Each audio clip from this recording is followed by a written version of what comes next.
Sometimes when you break something down and explain it, you do so in such a way that depotentiates the mindset behind it. This can be the danger of science in undermining magic.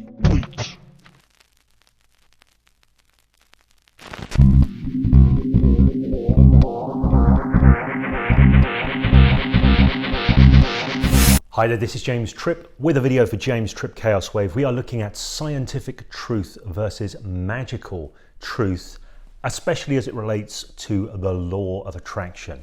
Now, I want to give a co-creator credit in this video to Steve Blampide or Steve Blampid. Sorry, Steve, I don't know how to pronounce your name, please forgive me. Because Steve asked a question in the Hypnosis Without Trance developing group that was so good and so lucid and so informative in and of itself that as I read it out here, a lot of the value in this video is going to be in Steve's question. So I want to read this out to you. Steve wrote, "Hi James and fellow developers. I've had a thought running around in circles in my head this morning, and this feels like a good place to get some perspective. So, what are your thoughts on the law of attraction? Here's why I'm asking. I'll freely admit that back in the days of The Secret, I totally bought into the law of attraction. I was in a terrible place emotionally, recently unemployed, depressed, desperate, and The Secret appeared on the computer screen that I was hiding behind. I joined a program on the law of attraction run by one of the stars, Bob Doyle, which introduced me to EFT tapping, which I suspect saved my life, and directly led on to the work that I do now. For a long time, I totally believed in manifesting and attributed it to all kinds of things, even as far as owning our 2 houses. I read all the source books, Think and Grow Rich, As A Man Thinketh, everything. I had vision boards and made lists of requests for the universe to fulfill, and it seemed to be really effective. But as I developed more and more understanding of how our minds work and the way that we unconsciously generate the reality we experience, the magic faded away. I started to explain the whole phenomenon I seem to be experiencing as nothing more than a function of the brain, confirmation bias, post-rationalization, perceptual bias, etc. Which makes total sense and is where I stand now. Except it seemed so real. And some of the things that I experienced are so out there and very hard to explain as just coincidence, even in a world of chaos.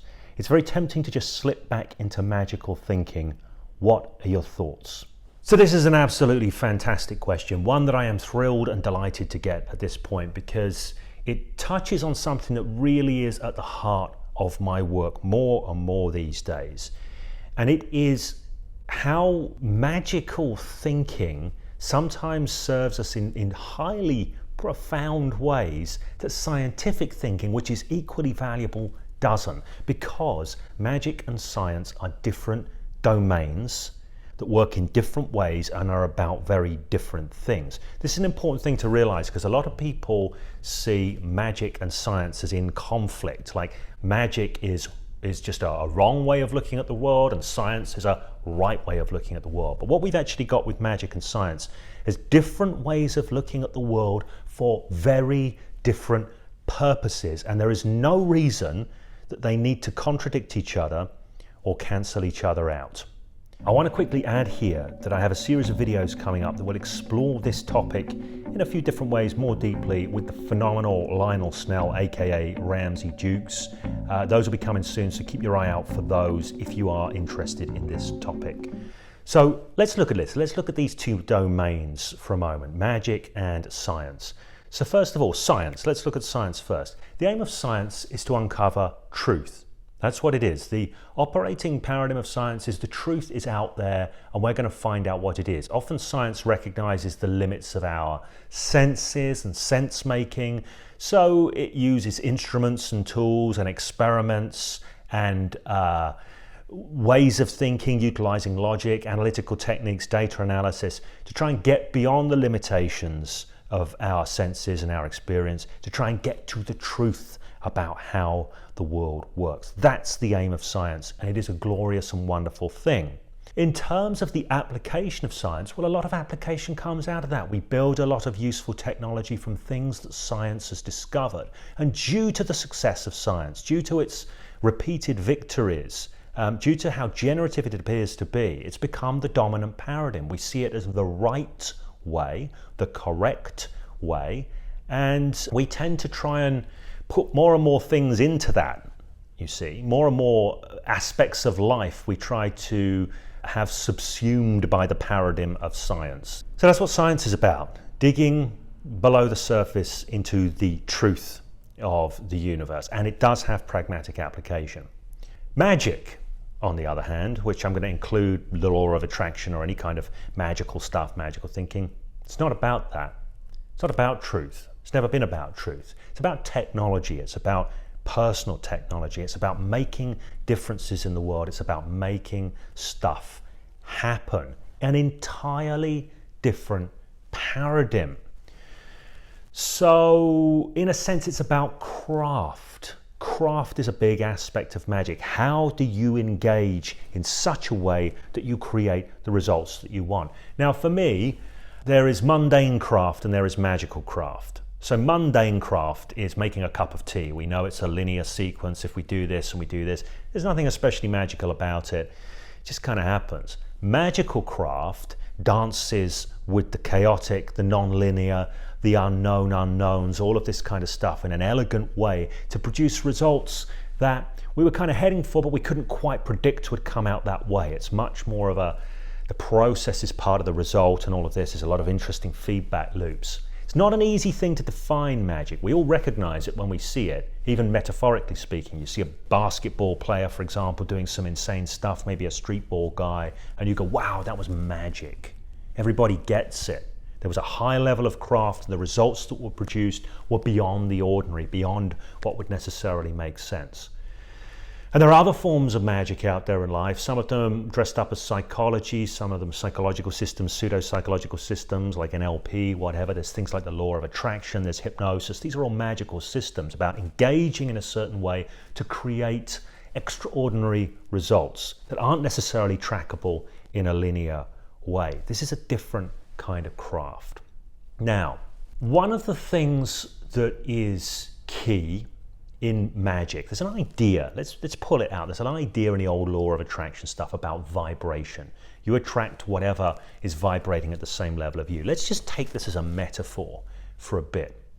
If you wanted to attract magical results in your life, just taking this as a metaphor, it would make sense that you would need to vibrate in a magical kind of a way, right? And this is the way it seems to be. It seems to be the case that in anything in life, any kind of craft, any kind of game, the results that you get are shaped by how you engage, and how you engage is shaped by how you're making sense of things, the experience you're creating with your own mind from the inside out. So people create flow states from the inside out, they engage in particular ways. They create magical states from the inside out, they engage in magical ways and create certain kinds of results. So what we do up here, how we organize things up here, is massively key. Now, of course, science could reveal this, but revealing it wouldn't necessarily augment it. That's the point. It wouldn't necessarily augment it. Sometimes when you break something down and explain it, you do so in such a way that depotentiates the mindset behind it, rather than augmenting the mindset behind it. This can be the danger of science in undermining magic. When you explain away the magic goes. You're no longer engaging in the same way. It's changing the quality of your engagement, and it's going to change the results that you get. So here's the crazy thing. Sometimes engaging with something in a magical way, whilst we can say, yep, scientifically, this is all BS. And you can say that. It is. Law of attraction, scientifically all BS. People come in, they look at NLP, they examine it and they go, scientifically it's BS. There's a lot of people get into a debate around it. They try and justify it scientifically. I would suggest they're missing the point, right? Just accept, yeah, this is BS scientifically, but we're not doing science. We're doing magic, right? So how we make sense of it makes a difference. The question is, how am I showing up? How am I engaging? What results am I getting? Not, is my belief true? That is a major difference, I believe, between magic and science. Magic is the proof of the pudding is in the eating, the results that you get. Science is let's uncover the truth, different paradigms. So why is this a powerful thing to understand? Well, it's a powerful thing to understand because you can remove the tension between magic and magical thinking and science. You can say, yeah, I am engaging in a belief about something. I'm giving the gift of belief to this crazy idea, and I'm assessing the results that I get when I do it. It changes the way I feel, it changes the way I experience things, it changes the way I engage, and apparently it changes the results that I get. And as long as I'm registering wins, then I'm going to lean into it, right? This is consciously being above magic, being meta to magic and knowing how to use it. One of the things that entrenches the division between magic and science is that scientists think that people that are doing magic are trying to do the same thing as them, but just they're wildly misguided. So a science-based way of thinking will think magic, a magician is trying to uncover truth, but their truth is crazy because there's no such thing as X or Y or whatever it is that they believe, and that's not real stuff. But I think that's a misunderstanding of what magic is about from the science side. But I think people on the magic side are equally guilty. What they say is, well, science just hasn't discovered these things we know to be true yet. I think this is a mistake. What they're not seeing is that their magical truths are in a different category, right? It's not that they haven't been discovered by science yet. It's that it's none of science's business to discover them. It's not science's business. So I illustrate this sometimes by using another concept, which you could say is a magical concept, or you could just say is a human concept. It's the concept of love. I put on Facebook recently that love is not a scientific concept, right? And if science gets busy trying to explain love, it might come down to sort of, well, it's these hormones doing this, or these neurotransmitters creating this feeling of... It does nothing to augment love itself. In fact, what it does is it takes love apart. It explains love away. So it reduces it on an experiential level through explaining it scientifically. So I wrote this on Facebook saying that love is not a scientific concept. And somebody replied and said, James, love isn't an unscientific concept. I didn't say it was unscientific. I said it is not a scientific concept. It's not against science, but neither is it a concept of science. It is something that works in an entirely different way. So most human beings can talk about love. They've got a sense of what they're talking about. They're asked to define it. They'll have trouble, but they know it when they see it. They feel it when they feel it. And some people have figured out how to augment it. And it is never about understanding it in terms of neurochemistry, unless you're going to go and inject yourself with the right kind of hormonal cocktail to create it, in which case, okay, maybe.